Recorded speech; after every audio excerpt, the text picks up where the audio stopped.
그리고 인상파 화가들이 상투적인 형상 밑에 깔린 실체를 탐구한다. 클로드 모네, 피에르 르누아르.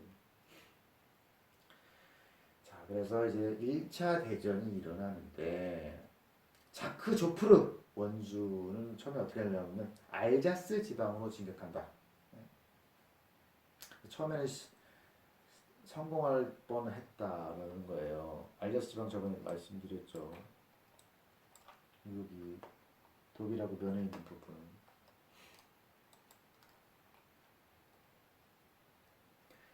독일군이 벨기에에 침입해서 리에주와 나무르를 점령한다. 거기서 프랑스군이 샤를로아에서 패전한다. 그 다음에 후퇴한다라는 거예요. 독일군이 리에주와 나무르 쪽으로 이렇게 침공해 들어오고 샤를로아에서 프랑스군이 후퇴했다.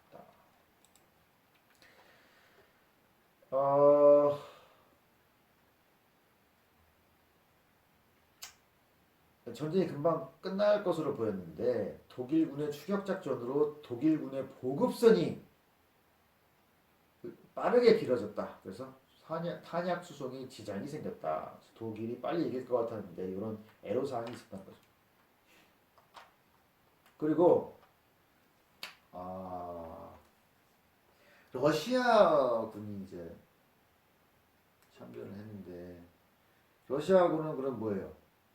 독일의 동쪽 쪽을 이제 공격했겠죠. 그래서 독일은 수십 개 사단을 그 동부 전선으로 차출해야겠다. 그게 이제 독일의 힘을 뺐다는 거죠.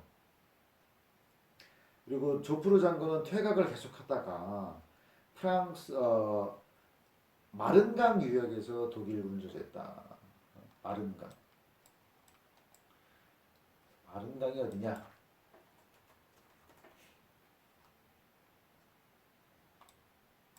마른강이 여기서부터 해가지고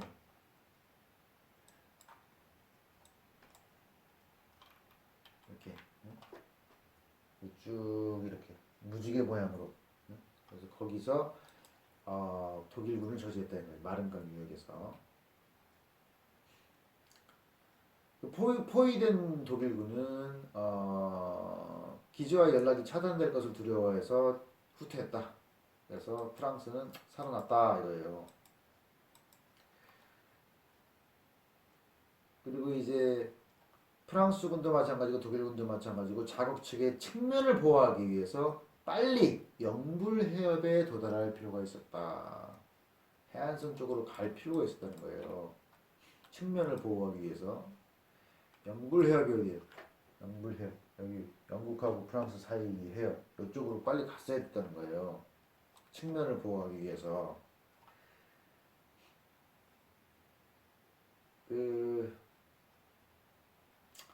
안트베르펜은 독일군한테 함락되었지만 영불 해협 쪽에 있는 프랑스 항구들을 연합국이 장악하고 있었으므로 영국군의 증원에는 지장이 없었다. 그 영국한테서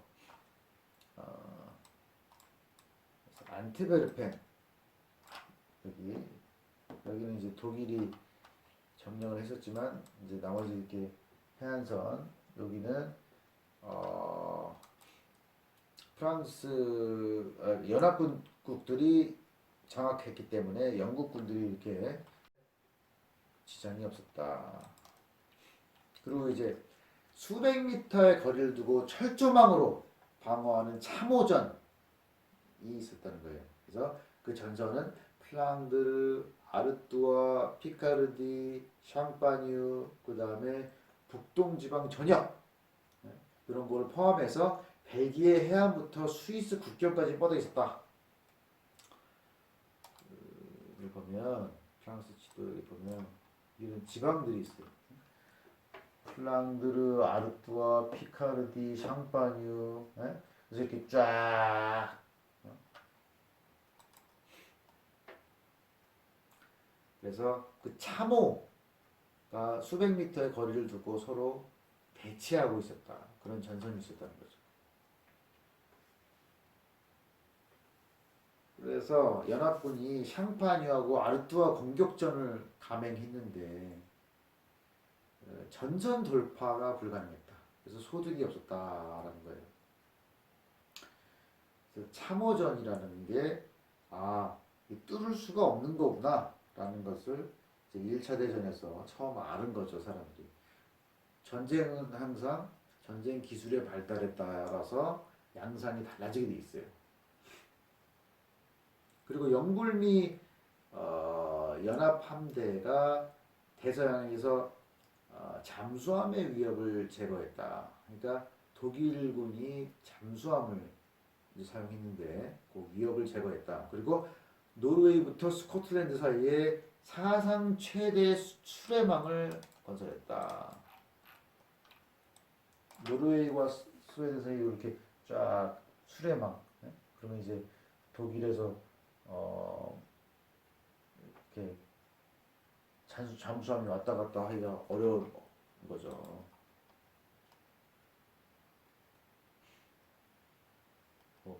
그렇게 진행되고 있었다는 거지.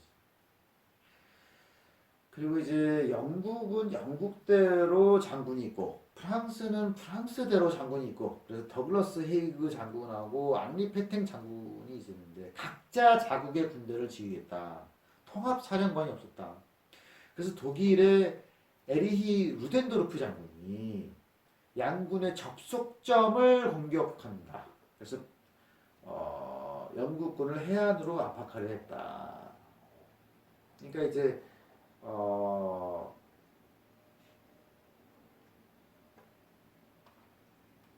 예를 들어서 영국하고 프랑스군이 이렇게 딱 있는데 이 접점 어딘가를 이제 뚫었다는 거죠, 독일이. 그래서 영국군을 해안으로 압박하려 했다.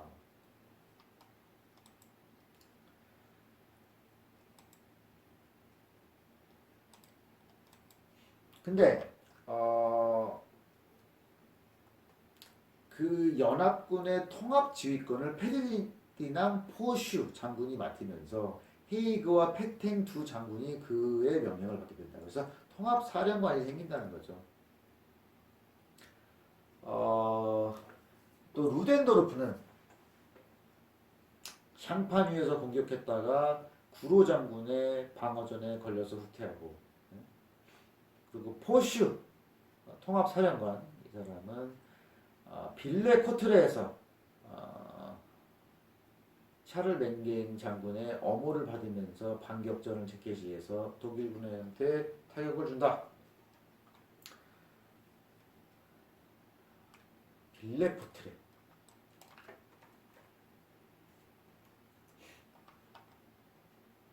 빌레 코트레. 여기에서 이제 좀 독일군을 물리친다 이거죠. 탱크의 엄호를 받아가지고.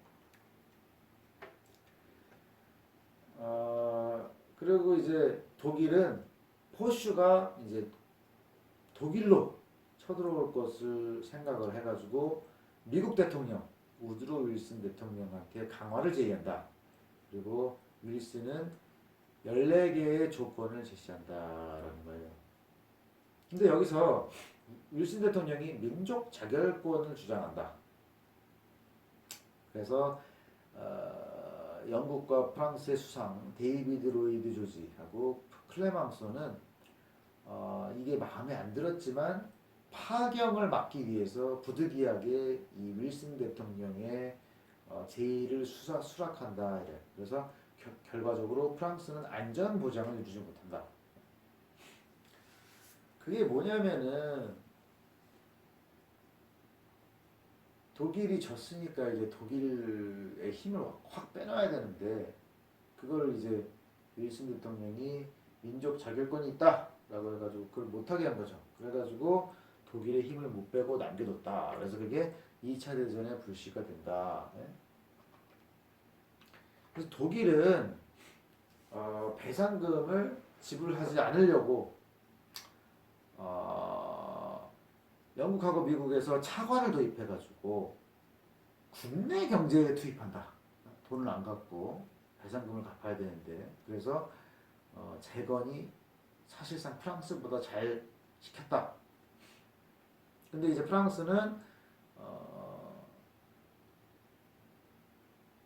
배상금으로 받은 돈을 전시 공채 상환에 충당한다. 그러니까 미국에서 돈을 껐을 거 아니에요. 그래서 미국에 돈 갚는데 다 썼다 이거죠. 그리고 이제 푸엔카레. 이 푸엔카레 수상은 루르 지방을 점령해가지고 독일의 배상금 지불을 보장받으려 했다. 아까 비스마르크는 뭐예요?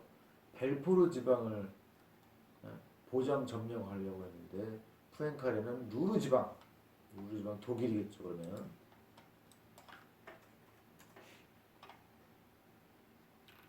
루르 지방 여기를 우리가 보장 점령하겠다라고 이제 얘기를 한 거예요. 근데 이런 걸 하려고 그럴 때 푸엔카레가 이제 전쟁을 부추긴다라고 해가지고 선거로 축출이 된다. 그래서 이걸 못 이룬다. 또 아스트리드 브리앙 외상이 있는데 국제연맹 이게 이제 윌슨 대통령이 만든 거예요. 이걸 위해 노력했는데 이 기구가 미국이 불참한다. 그래서 기능을 하지 못한다 이런 거예요. 그래서 이 브리앙 외상은 프랑스, 독일, 폴란드, 이탈리아, 영국이랑 같이 1925년에 어떤 침략에든 상호 보장한다라는 로카르노 계약 조약을 체결하는 데 성공한다. 로카르노 계약 조약 그런 조약을 이제 맺는다. 근데 그 1936년 3월 히틀러가 라인란트로 진주하는 사건이 있었다. 근데 그 시점에서 로카르노 조약을 발동해야 되는데 사실상 그게 움직이지 않았다는 거예요. 기능을 못했다는 거예요. 라인란트 진주 사건. 라인란트.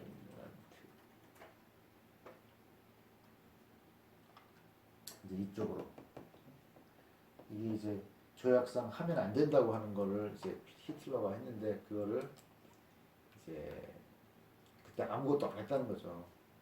그리고 프랑스 국내에서는 증권 위조 사건, 스타비스키 사건이 있어가지고 일부 정치가와 판사들이 연루되어 있었다. 그래서 파리에서는 폭동이 일어났는데 군대가 콩코르드 다리를 방비하기 위해서 발포를 했다. 이런 상황이. 그래서 국내 상황이 이렇게 어지러운 상황이 있었다. 그리고 이탈리아의 베니토 무솔리니가 에티오피아를 침공했다. 그리고 아돌프 히틀러가 라인강 좌안지대를 무장하려고 했는데 라인강 좌안지대는 어디예요? 지금 국경이 프랑스 국경이 라인강 이거에 맞춰갖고 돼 있어요. 여기를 요 좌안 여기를 무장하려고 했어 히틀러가. 그때 로카르노 조약에 따라서 프랑스와 영국이 이제 이걸 조치를 취했어야 되는데 영국 여론이 독일의 평등권을 지지했다. 그리고 프랑스가 주장하는 안전보장 권리는 불합리하다. 이런 얘기를 해가지고 로카르노 조약에 따라서 행동을 안 했다는 거죠. 영국하고 프랑스는 옛날부터 프랑스와 1세 그때 그랬지만은 100년 전쟁, 그 다음에 또 뭐 있어요? 나폴레옹 전쟁 해가지고 사이가 안 좋죠. 그래서 이런 여론이 있었다는 거죠. 그래서 로카르노 조약이 기능을 안 한다. 그래서 독일은 1938년 오스트리아에 진주를 하고 10월에는 체코슬로바키아에 진주를 했다. 그런데 프랑스와 영국은 개입을 안 했다는 거예요. 그리고 민헨 회담을 열어가지고 체코슬로바키아의 분단을 승인한다. 이런 일을 그러니까 체코슬로바키아의 일부를 이제 독일이 점유하는 것을 인정한다는 거죠.